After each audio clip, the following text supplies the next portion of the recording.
So hello everyone, welcome back to my channel and welcome back to my mini blog. তো guys, আমি এখন যাবো ভারসেবা আশ্রমে। এটা আমার বাড়ির কাছেই। আজকে ভারসেবা আশ্রমের দ্বিতীয় দিন, আর আজকে হচ্ছে মেন প্রোগ্রামটা। তো মা কিন্তু আগে চলে গেছে, কিন্তু আমি যেতে পারিনি, আমার দেরি হয়ে গেছে যেতে। তো দেখতে দেখতে আমি এখান থেকে চলেও এসেছি। আর দেখো কতটা ভিড় হয়েছে গাইস, আগের দিনের থেকে কিন্তু আজকে কিন্তু প্রচন্ড ভিড় হয়েছিল। আর দেখো কত ভিড় হয়ে গেছে।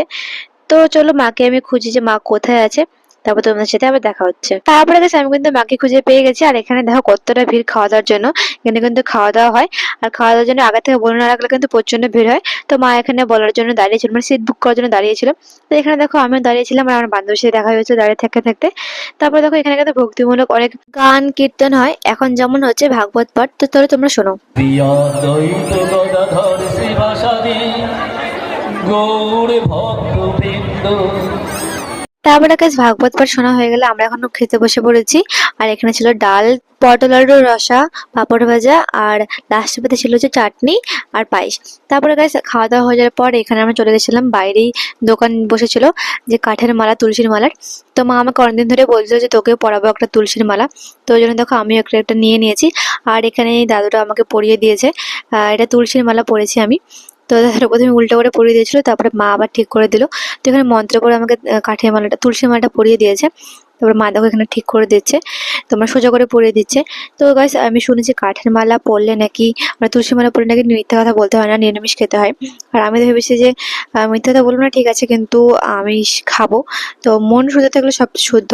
তো যাই হোক, আমি এটা করছি, আমার মাও পড়েছে, মাও আমিষ খায়। তো তোমাদের কি মত অবশ্যই কিন্তু কমেন্ট করে জানিও। তো গাইস দেখো, এখানে আমি মাকে প্রণাম করতে বলেছিল, মাকে প্রণাম করে নিয়েছে, ঠাকুরকে প্রণাম করতে বলেছিল, সেটা করে নিয়েছি। তারপর দেখো আমাকে কাঠের মালা পরে কেমন লাগছে অবশ্যই কমেন্ট করে জানিও।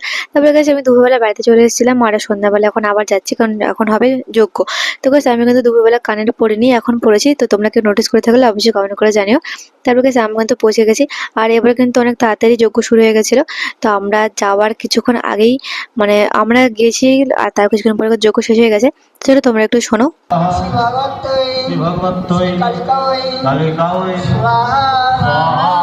তারপর তো আমি এখানে বসে বসে যজ্ঞ দেখছিলাম।